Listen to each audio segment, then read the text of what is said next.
یہ وہی حدیث ہے جو میں نے بتائی، اسی کا حصہ ہے، تھوڑا بڑھا کے دیکھیں. حضرت انس بن مالک کہتے ہیں ان النبی صلی اللہ علیہ وسلم خرج حين زاغت الشمس فصلى الظهر. آقا علیہ الصلوۃ والسلام زوال سورج کے زوال کے بعد نکلے اور آپ نے ظہر ادا کی. فلما سلم قام على المنبر. پھر جب ظہر کا سلام پھیر لیا تو آپ ممبر پہ کھڑے ہوئے. فذكر الساعة. تو آپ نے قیامت کا ذکر کیا. کس کا ذکر کیا؟ قیامت کا. وذكر ان بين يديها امور عظاما. اور یہ ذکر کیا قیامت آنے سے پہلے بڑی بڑی چیزیں ہوں گی، بڑی بڑی چیزیں ہوں گی. ثم قال. پھر آقا علیہ السلام نے ارشاد فرمایا من احب ان يسأل عن شيء فليسأل عنه. کہ کوئی بھی کچھ پوچھنا چاہتا ہے تو پوچھ سکتا ہے. کوئی بھی کچھ پوچھنا چاہتا ہے تو پوچھ سکتا ہے. میری طرف دھیان ہے کہ نہیں؟ کوئی بھی کچھ پوچھنا چاہے تو پوچھ سکتا ہے. فوالله لا تسألوني عن شيء الا اخبرتكم به ما دمت في مقامي هذا. خدا کی قسم جب تک میں یہاں پہ کھڑا ہوں تم مجھ سے کچھ بھی پوچھو گے اس کا میں جواب تمہیں دوں گا. اور ملا جی لوگ لکھ رہے ہیں کہ نبی کو دیوار کے پیچھے کا بھی علم نہیں ہے. ملا جی نے اپنی کتابوں کا لکھا ہے نبی کو دیوار کے پیچھے لا حول ولا قوت الا باللہ العلی العظیم. ابھی یہ آیت فیصلہ کرے گی، یہ آیت فیصلہ کرے گی کہ رسول اللہ کو دیوار کے پیچھے کا علم ہے یا رسول اللہ کی نظریں کائنات کے کس کونے تک جاتی ہے. یہ بخاری کی حدیث ابھی ثابت کرے. پھر آقا علیہ الصلوۃ والسلام نے جب یہ کہا جو چاہے سوال پوچھے تو قال انس. پھر حضرت انس بولتے ہیں فاکثر الانصار البکا. تو انصار صحابہ جو تھے وہ رونے لگے کیونکہ دیکھ رہا رسول اللہ غصے میں، رونے لگے، بہت تیز رونے لگے. واکثر رسول اللہ صلی اللہ علیہ وسلم یقول سلونی. اور آقا علیہ الصلوۃ والسلام بھی کہنے لگے بار بار پوچھو پوچھو، آج جو چاہو پوچھو، آج تمہارے سوالوں کی جواب دیا جائے، پوچھو پوچھو. آقا علیہ السلام نے جب یہ خوب کہا فقال انس. تو حضرت انس کہتے ہیں فقام الیہ رجل. تو ایک شخص کھڑے ہوئے اور انہوں نے آقا علیہ السلام سے پوچھا این مدخلی یا رسول اللہ. یا رسول اللہ میرا ٹھکانہ کہاں ہے؟ آقا نے فرمایا النار. تو جہنم میں جائے گا. آقا نے کیا فرمایا؟ کیا کہا؟ منافق تھا وہ جس نے سوال کیا. کیا کہا آقا نے؟ اللہ جی بتائیں رسول اللہ کو پتا کہ نہیں پتا کون کہا جائے گا؟ تو یہ بخاری پہ بھی تو شرک کا فتویٰ لگا دو. یہ امام بخاری بھی تو مشرک ہو گئے. پھر سارے فتوے ہم پہ ہی لگیں گے کیا؟ تھوڑی سی آئی ادھر بھی خرچ کر لو، پیسے نہ ہو تو ہم سے لے جاؤ. بتائیے کیسا ظلم ہے. بزرگوں کی کتابیں کچھ کہہ رہی ہیں اور اپنا الگ ہی راگ لاپے ہوئے لوگ، اور بدراؤ ہمیں کرتے ہیں کہ مولانا نئی نئی باتیں کر رہے ہیں. بھائی ہم نے کبھی نئی بات کری ہے؟ آپ کے سامنے ہم پرانا لٹریچر دکھاتے ہیں. بتائیے اب اگر یہ ثبوت آپ کے لیے کافی نہیں ہے تو بتائیے کہاں سے میں ثبوت لاؤں؟ کہاں سے؟ آپ سب مجھ سے زیادہ عمر میں بڑے ہیں، سب سمجھدار ہیں. اندھ بھکتی اور بلائنڈ فالوئنگ تو ہے ہی نہیں اسلام میں.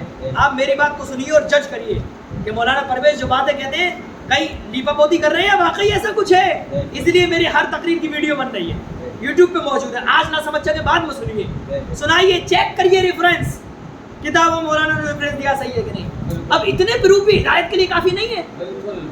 کون سا پروف دوں آپ کو بتائیے. پھر آقا علیہ السلام آگے کیا فرماتے ہیں جب آقا نے اس کا ٹھکانہ بنایا تو جہنم میں. فقام عبداللہ بن حذافہ. پھر وہی حضرت عبداللہ بن حذافہ کھڑے ہوئے اور کہا یا رسول اللہ من ابھی، میرے والد کون ہیں؟ آقا نے فرمایا ابو کا حذافہ، تمہارے والد حذافہ ہیں. فقال ثم اکثر یقول. پھر آقا نے پھر پوچھتے رہے آقا السلام پوچھو، پھر کہتے رہے آقا پوچھو. لوگ جب خاموش ہو گئے تو آقا نے کہا پوچھو. پھر حضرت عمر رضی اللہ عنہ اٹھے اور اپنے دونوں گھٹنوں کے بل بیٹھے اور کہا یا رسول اللہ ہم اللہ سے راضی ہو گئے کہ وہ ہمارا رب ہے، اور ادینا بالاسلام دینا، اور ہم اسلام سے راضی ہو گئے کہ اسلام ہمارا دین ہے، وبمحمد رسولہ، اور ہم آپ سے راضی ہو گئے کہ آپ اللہ کے رسول ہے نا. قال فسكت رسول اللہ صلی اللہ علیہ وسلم حين قال عمر ذلك. پھر حضرت عمر نے جب یہ بات کہی رو کر تو آقا علیہ الصلوۃ والسلام خاموش ہو گئے. یعنی عمر جانتے ہیں نبی کو کیسے جو ہے اکٹھا کرنا ہے نا. حضرت عمر نے جب یہ بات کہی آقا علیہ السلام خاموش ہو گئے. ثم قام رسول اللہ قال رسول اللہ صلی اللہ علیہ وسلم. اب دیکھیں ملا جی لوگ جو کہتے ہیں دیوار کے پیچھے غالب نہیں ہے.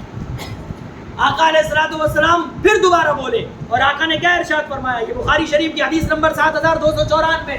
ٹھیک ہے. آقا فرماتے ہیں والذی نفسی بیدہ، اس رب کی قسم جس کے قبضہ قدرت میں میری جان ہے، اس اللہ کی قسم جس کے قبضہ قدرت میں میری جان ہے. لقد اردت علی الجنہ والنار آنفا فی ارد ھذا الحائط وانا اصلی فلم ارى اليوم فی الخیر والشر. کہ ابھی جب میں نماز پڑھ رہا تھا تو یہ سامنے والی دیوار پر میرے سامنے ابھی جنت اور دوزخ کو پیش کیا گیا. آقا نے کیا فرمایا؟ یہ بخاری کہہ رہی ہے، بخاری کہ ابھی جب میں نماز پڑھ رہا تھا تو میں نے میرے اس دیوار پر جنت اور دوزخ کو خدا نے پیش کیا. آقا علیہ السلام کی نظر سے کچھ چھپنے والا ہے؟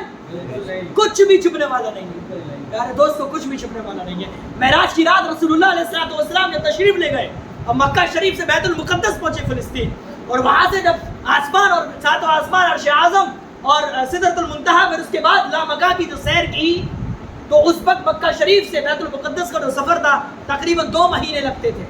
کتنے مہینے؟ 2 مہینے, تقریباً 1.5 یا 2 مہینے لگتے تھے. تو جب آقا علیہ السلام تشریف لائے تو لوگوں نے ہنسی بنانا شروع کیا, ارے یہ تو عجیب و غریب باتیں کر رہے ہیں کہ رات کے ایک چھوٹے سے حصے میں وہاں گئے سیر کر کے چلے آئے. تو لوگ حضرت ابو بکر صدیق رضی اللہ عنہ کے پاس گئے, بولے اب دیکھتے ہیں ابو بکر صدیق کو کیا کہتے ہیں اپنے محبوب کے بارے میں. ان کی ہر بات کو سچ سچ سچ کہتے ہیں, چلو چلتے ہیں. صبح ہوئی, فجر کے بعد چیمی گوئیاں شروع ہوئی. آقا علیہ السلام نے اپنے معراج کے سفر کا اعلان فرمایا, اور آقا علیہ السلام نے جب لوگوں سے کہا کہ میں نے رات کے چھوٹے سے حصے میں پورے کائنات اور لامکہ کا سفر کیا ہے, تو پھر آقا علیہ السلام کے جب اس اعلان کے بعد کافروں نے ہنسی بنانا شروع کی, تو ابو بکر صدیق کے پاس پہنچے اور بولے, ارے ابو بکر کچھ سنا ہے؟ وہ تمہارے نبی کیا کہہ رہے ہیں؟ وہ یہ کہہ رہے ہیں رات کے چھوٹے سے حصے میں مکہ سے بیت المقدس پہنچا تھا, 2 مہینے کا راستہ ہے, اور اسی حصے میں 7 آسمان جنت و دوزخ کی سیر کی, خدا سے ملاقات کی, لامکہ پہ گئے, سارے فرشتوں نبیوں کی امامت بھی کر دی, یہاں پہ فرشتوں کو دیکھا, نبیوں کی امامت بھی کر دی بیت المقدس میں. بتاؤ کیا تم اس بات کو بھی سچا کہو گے؟ ابو بکر صدیق رضی اللہ عنہ کا ایمان دیکھیے, وہ بولتے ہیں کیا واقعی میرے آقا نے ایسا کہا ہے؟ تو لوگ بولے ہاں ابھی سن کے آ رہے ہیں تمہارے نبی نے کہا ہے. تو حضرت ابوبکر صدیق کہتے ہیں اگر یہ بات میرے محبوب نے کہی ہے تو یقیناً سچی ہے, اگر یہ بات میرے محبوب نے کہی ہے تو یہی آپ کو سیکھنا ہے. اگر بات اسلام کی ہے تو یقیناً سچی ہے, چاہے ہمارے سمجھ میں نہ آئے, سمجھنے کی کوشش کریے, لیکن یہ نہیں کہ نہیں یہ تو مولویوں نے بنا لیا, نہیں یہ اسلام نہیں ہے. آج کل جنہیں استنجے کا طریقہ نہیں ہے وہ سوشل میڈیا پہ یہ کہہ رہے ہیں نہیں ہم مولویوں والا دین فالو نہیں کرتے, ہم قرآن و حدیث کا دین فالو کرتے ہیں. تو ان کو سے پوچھا بھیا قرآن کا جو کاف ہے, القرآن پہ جو الف لام آیا, بھیا ذرا میں بتا تو یہ کیا ہے؟ القرآن, قرآن میں آپ قرآن کے تو دین فالو کرتے ہو, ہمیں یہ بتا دو جو لفظ قرآن ہے, لفظ قرآن ورڈ جو ہے شبد قرآن کے اندر نہیں گھسنا ہے, ابھی جو شبد ہے قرآن یہ کیا ہے؟ یہ مصدر ہے یا پھر اس میں فاعل ہے یا اس میں مفعول ہے یا پھر مصدر بمعنی اس میں مفعول ہے. چلے لفظ بہت بڑا ہو گیا. القرآن پہ جو الف اور لام ہے ہمیں یہ بتا دو یہ الف لام جنسی ہے, الف لام عہد ہے, اب عہد ہے تو عہد خارجی ہے, عہد ذہنی ہے. اگر یہ بتا دیجیے استغراق کا ہے, آپ کے سمجھ میں نہیں آ رہا ہوں میں کیا بات سمجھ میں آ رہی ہے؟ یہ اصول کی باتیں ہیں. مطلب جسے القرآن کے الف لام کی نوعیت نہیں پتا, جسے یہ نہیں پتا القرآن کے الف لام کی کیا حیثیت ہے, وہ ہم سے کہہ رہا ہے ہم ملہ کے دین کو فالو نہیں کرتے, ہم قرآن کو فالو کرتے ہیں. تو بھیا لا ہمیں فالو کروا دو قرآن, ہمیں بتا دو قرآن میں کیا ہے, ہم بھی تو جانے اس لفظ قرآن میں ہے کیا. ایک اتھیسٹ نے مجھ سے ڈیبیٹ کرنے کی بات کری, میں نے جو ہے تقریباً کچھ دن پہلے ایک لائیو پوڈ کاسٹ کیا تھا, یوٹیوب پہ موجود ہے. ہمارے بھائی ہیں طیب محی الدین جو جرمنی میں ایم ٹیک کر رہے ہیں اس وقت, انہوں نے میرا پوڈ کاسٹ لیا تھا. تو انہوں نے یہودیوں کے کچھ کوشچن میرے سامنے رکھے, ملحدین کے ناستکوں کے, اور کہا کہ حضرت ایک ناستک ہے سچ والا, ہم سنا ہے اس کا میڈیا پہ اسے بہت بٹھالا جا رہا ہے کہ وہ جو ہے آپ سے ڈیبیٹ کرنا چاہتا ہے. کسی نے کہا جو ساحل ہے وہ آپ سے ڈیبیٹ کرنا چاہتا ہے, کسی نے کچھ 2-3 کے نام لیے, ایک ایڈم جوکر ہے اس کا نام لیا, ایڈم سیکر, اسے میں ایڈم جوکر کہتا ہوں. ہاں تو جو اس کا میں نے کہا ڈیبیٹ کی 2 شرطیں ہیں, میں دنیا کے ہر ملحد اور ہر دشمن اسلام سے ڈیبیٹ کرنے کو تیار ہوں لائیو 2 شرطوں کے ساتھ. پہلی شرط میں ان کے چینل پہ نہیں جاؤں گا, وہ میرے چینل پہ آئیں گے, کیونکہ مجھے پتا ہے میں ان کے چینل پہ جاؤں گا, جب میں بولوں گا وہ آواز کاٹ دیں گے, جب میں بولوں گا تو میری آواز بند کر کے سب کی آواز کھول دیں گے. وہ مجھے تو پتا ہے. میں نے کہا پہلی شرط یہ میرے چینل پہ آئیے یوٹیوب پہ. دوسری شرط یہ ہے کہ جتنی بھی گفتگو کری جائے گی سویلائزڈ لینگویج میں کری جائے گی, تہذیب والی لینگویج, ادب والی لینگویج, بدتمیزی نہیں ہونی چاہیے. یہ 2 شرطیں میں نے رکھی, آج تک کوئی ناستک میرے چینل پہ نہیں کرتا. ایسے ہی ابھی کانپور میں گیا تو ایک عیسائی تھا جو نبی کی شان پہ بھونک رہا تھا, سوشل میڈیا پہ بہت ڈال رہا تھا. ہمارے دوست ہیں زریاب بھائی, انہوں نے کہا اسے خاموش کریے بچے کو. ہمارے دوست ہیں زریاب بھائی, توجہ, ہمارے دوست ہیں زریاب بھائی, انہوں نے کہا کہ حضرت ایسے ایسے کو عیسائی ہے وہ ڈیبیٹ کرنا چاہ رہا ہے. میں نے کہا ڈیبیٹ کیسے کرے گا, کہ وہ چینل پہ ہی کرنا چاہ رہا ہے. میں نے کہا نا کانپور کا ہے تو فیس ٹو فیس ڈیبیٹ کروں گا. میں نے کہا فیس ٹو فیس کوئی چینل پہ تو اس سے کریں گے جو بہت دور ہے. کانپور تو میں سب سے زیادہ جاتا ہوں, کانپور تو اتنا تو میں گنج اور زابر نہیں جاتا جتنا میں کانپور جاتا ہوں. تو میں نے کہا کانپور میں آتا رہتا ہوں, ڈیٹ رکھوا لو, میں تیار ہوں. وہ آج تک فیس ٹو فیس ڈیبیٹ کے لیے تیار نہیں ہوا, تقریباً 6 مہینے ہو, تقریباً 6 مہینے ہو گئے. تو پیارے دوستوں, میں آپ کی خدمت کے لیے اور آپ کے دین کی خدمت کے لیے ہر طرح تیار ہوں. بالکل بالکل. کبھی یہ مت سوچ رہا میں وہ والا مولانا ہوں کہ جب مصیبت آئے گی تو گھر میں گھس جاؤں گا. نہ, ہمارا مقصد شہادت ہے, اور شہادت کا مقصد لے کے پھرنے والے کبھی پیٹھ پیچھے نہیں جھکتے ہیں. بات سمجھ میں آ گئی؟ حضرت سیدنا خالد بن ولید کا جب انتقال ہوا, خالد بن ولید کا نام سنتے ہی آج بھی بھوکمپ آ جاتا ہے پورے یوروپ میں. یہودی اگر ڈرتا ہے نا, ڈرتا ہے تو ان کا نام سنتے, یہودی اور عیسائیوں میں خالد بن ولید کا نام سن کے شیورنگ, مرگی آ جاتی ہے, مرگی. سمجھ رہے ہیں؟ خالد بن ولید وہ عظیم کمانڈر, انڈسپیوٹڈ وارئر, جسے کوئی میدان میں ہرا ہی نہیں پایا. جب اسلام کے خلاف تھے وہ تب بھی زبردست کمانڈر تھے. جنگ احد میں پوری پانی کس نے پلٹی تھی کافروں کی طرف سے؟ نہیں نے پلٹی تھی, اس پر ایمان نہیں لائے تھے. لیکن جب ایمان لائے تو دنیا کی 2 سپر پاور, ساسانی ایمپائر اور رومن ایمپائر, الٹ کے رکھ دیا دونوں. خالد بن ولید رضی اللہ تعالی عنہ کو میدان میں کوئی شہید ہی نہیں کر پایا, چارپائی پہ انتقال ہوا. اور معلوم ہے کیا کہا؟ دیکھ لو, لقیت زحفا کذا و کذا ولم یوجد علی جسمی شبر, ہے نا, ما لا یوجد فی وقعۃ سنان. فرماتے ہیں کہ میں فلاں جنگ میں گیا, فلاں جنگ میں گیا, میں نے وہ جنگ لڑی, میرے جسم پر ایک بالشت برابر بھی کوئی جگہ ایسی نہیں ہے جس پر بھالے کا نشان یا تیر کا زخم نہ ہو.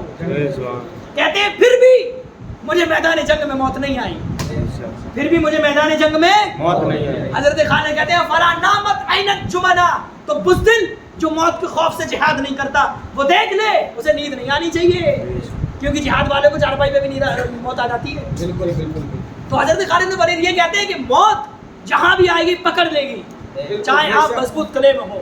قرآن کہتا ہے اینما تکونوا یدرککم الموت ولو کنتم فی بروج مشیدہ, کہ تم کہیں بھی ہو موت تمہیں پکڑ لے گی, چاہے تم مضبوط قلعوں میں چھپ جاؤ. بالکل بے شک, ہے نا.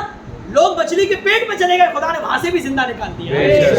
لوگ آگ میں ڈال دیے گئے, خدا نے وہاں سے بھی زندہ نکال دیا. اسی لیے ہم موت سے نہیں ڈرتے. خدا نے چاہا مریں گے تو کوئی بچا نہیں سکتا, خدا نے چاہا نہیں مریں گے تو کوئی مار نہیں سکتا.